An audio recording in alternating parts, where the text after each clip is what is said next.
ఇప్పుడే జీ5 app download చేయండి. చూడండి మీ ఫేవరెట్ టీవీ షోస్ ఎప్పుడైనా ఎక్కడైనా. వాడి పెళ్ళాన్ని చంపి నా పగ తీర్చుకుంటాను. ఫూలిష్ గా ఆలోచించక రాకేష్. శంకర్ ఆఫర్ చేసింది నీకోసమే. ఆ డీల్ నీకు ఫేవర్ గానే ఉంది. ఒక్కసారి ఆలోచించు.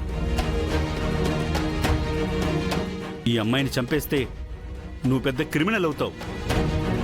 నువ్వెక్కడున్నా సరే ఆ శంకర్ నిన్ను ప్రాణాలతో వదలడు. పోలీస్ డిపార్ట్మెంట్ మొత్తానికి నువ్వే టార్గెట్ అవుతావు. అదే గనక శంకర్ డీల్కి నువ్వు ఓకే చెప్తే నీ పైనున్న కేసులన్నీ మాఫీ అయిపోతాయి. వర్ధన్ కుటుంబాన్ని నాశనం చేయాలంటే ప్రాణాలు తీయక్కలదు రాకేష్. వాళ్ళ ఆస్తి మొత్తం కాజేసి కూడా వాళ్ళని రోడ్డున పడేయచ్చు. అవన్నీ తర్వాత ప్లాన్ చేద్దాం రాకేష్. ముందా డీల్కి ఓకే చెప్పు. కేసులని మాఫీ అయ్యేలా చూసుకో. లేదంటే నువ్వు దేశం కాదు కదా, సిటీ అవుట్కట్స్ కూడా దాటలేవు. ఎందుకు చెప్తున్నా అర్థం చేసుకో రాకేష్. లేదు, నేను ఆ శంకర్ గాడిని అంత ఈజీగా నమ్మను. దాని వెనకేదో ప్లాన్ ఉండే ఉంటుంది. రాకేష్, ఆ డీల్ వెనక ఎలాంటి ప్లాను లేదు. ఈ గౌరి మీదున్న ప్రేమతోనే శంకర్ నీతో తగ్గి మాట్లాడుంటాడు.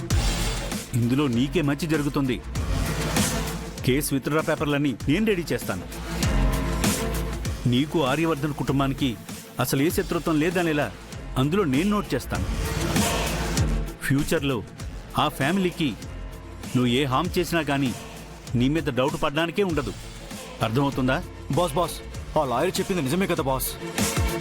ఒకసారి నా మాట వినండి బాస్. మీ పగ తీరాలంటే ఈ గౌరీని ఒక్కదాన్ని చంపేస్తే తీరదు కదా బాస్. ఆ ఫ్యామిలీని నాశనం చేయాలంటే మీరు సేఫ్గా బయట ఉండాలి బాస్. డీల్ ఓకే చేయండి బాస్, ప్లీజ్ బాస్.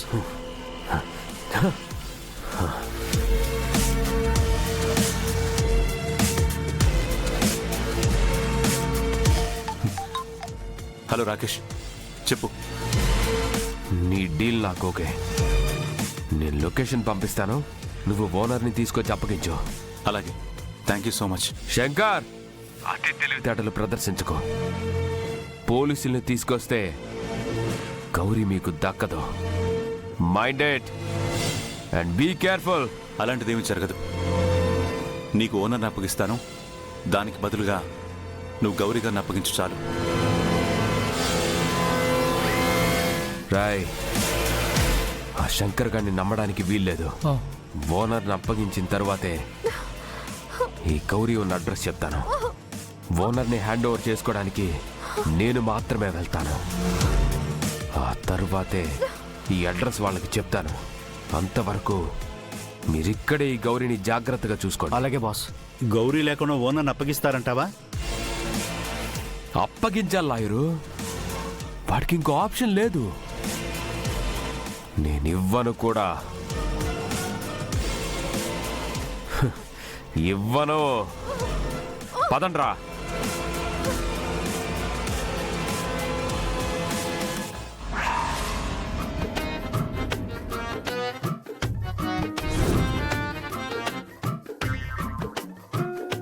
ఆహా, ఏ మాటకి ఆ మాట చెప్పాలి యాదగిరి.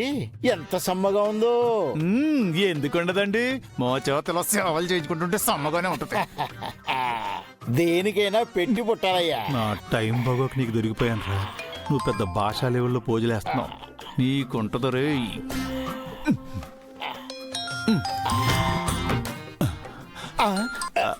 Hello sir. ఎవరు?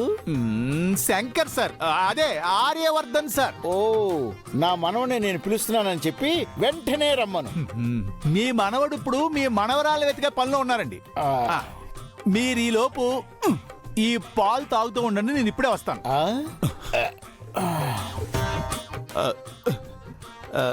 శంకర్ సార్ చెప్పండి.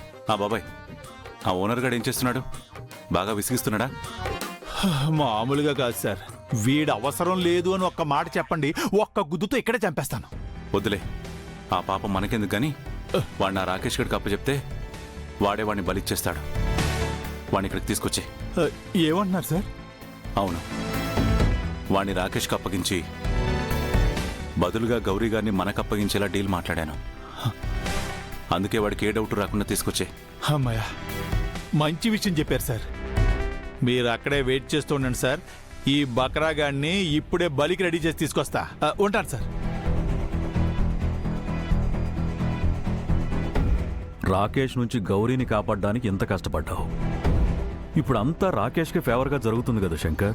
కావచ్చు సార్, కానీ ఇప్పుడు గౌరీ గారిని కాపాడడం కంటే నాకేది ముఖ్యం కాదు.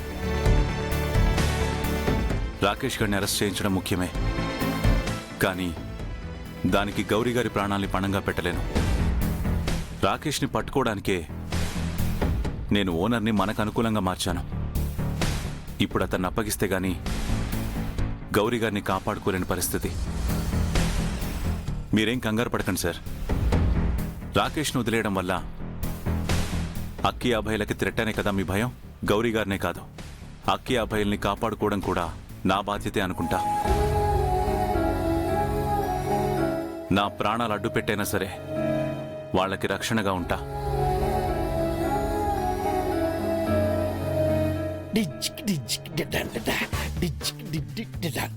ఏమండి వానర్ గారు, వానర్ గారు, వానర్ గారు వెళ్దాం రండి. వానర్ గారు మిమ్మల్ని వెళ్దాం రండి. నువ్వు అరిస్తే రాను, పిలిస్తేనే వస్తాను. పిలిచాను కదండి. పిలవడం అంటే ఇలా కాదు. రాజావారు రండి వెళదాం, అలా పిలిస్తే వస్తా.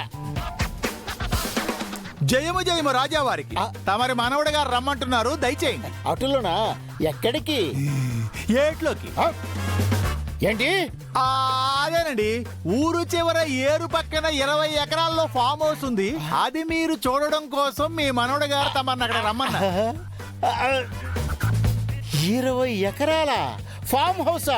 యాదగిరి యాదగిరి, ఆ ఫామ్ హౌస్ లో నా పాత పెద్ద ఫోటో ఉంటదా? లేదండి, మీరు పోయాక పెట్టిస్తాం. యాదగిరి యాదగిరి, పోయిన వాళ్ళు ఫోటోలే పెడతారండి. మీకు అంత కంగారుగా ఉంటే పొండి, ప్రస్తుతానికి రండి. 20 ఎకరాలు అంటున్నావు, రండి అని మెల్లగా చెప్తావేంటి? పద, వేగంగా పదం. పద పద పదరా యాదగిరి పదరా, పద పద పదరా, పంచ కళ్యాణి ముందుంది పదరా. ఎక్కండి. నా అశ్వాలు ఎక్కడా? ఓ, జనరేషన్ చేంజ్ కదా. నా లగ్జరీ కార్ ఎక్కడా? అన్ని లగ్జరీలకి ఇదేనండి, మీరు ఎక్కండి. నో, ఈ రాజా భూపతి రాజా వారు ఈ డొక్కు స్కూటర్ ఎక్కితే నా పరువేం కావాలి, నా వంశం పరువేం కావాలి. మినిమం ₹1 కోటి కారుంటే తప్ప నేను ఎక్కను. ఎక్కను. సరే అయితే రిజిస్ట్రేషన్ క్యాన్సిల్ చేయమని చెప్తాను. రిజిస్ట్రేషన్ ఏంటి సార్? అసలు మిమ్మల్ని అక్కడికి ఎందుకు పిలిచారనుకుంటున్నారు? ఎందుకు? ఆ 20 ఎకరాలని ఫామ్ హౌస్ ని మీ పేరు మీద రాసేద్దామని. ఓర్ని దుంపదేగా అంత మెల్లగా చెప్తావేంట్రా? పద, త్వరగా పద. ఓరి బాబోయ్, రిజిస్ట్రేషన్ అంట, తొందరగా పద. ఆగు, ఆగు. ఎక్కడే? ఏం చేస్తున్నారండి? సర్దుకుంటున్నా. పద, పద. ఏడుస్తావేంటయ్యా? స్పీడ్గా పోనీ, పోనీ.